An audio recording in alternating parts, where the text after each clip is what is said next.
कल्याण railway स्थानकावर आरपीएफची सतर्कता आणि तत्काळ कारवाईमुळे एक मोठा अपघात टळला आहे। प्लॅटफॉर्म क्रमांक 4 वर पुणे सत्रागाची हमसफर एक्सप्रेस सुटत असताना 63 वर्षीय एक प्रवासी धावत्या ट्रेनमध्ये चढण्याचा प्रयत्न करताना घसरला आणि ट्रेन आणि प्लॅटफॉर्मच्या मधोमध अडकला।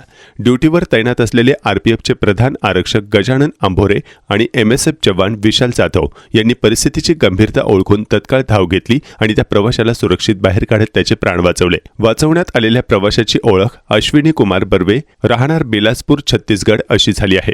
चौकशीत त्यांनी सांगितले की ते चहा पिण्यासाठी प्लॅटफॉर्मवर उतरले होते, मात्र ट्रेन सुटत असल्याने घाईघाईत चढताना त्यांचा पाय घसरला। या घटनेनंतर प्रवाशाने आरपीएफ जवानांचे आभार मानले। या संपूर्ण घटनेचे सीसीटीव्ही फुटेजही समोर आले आहे।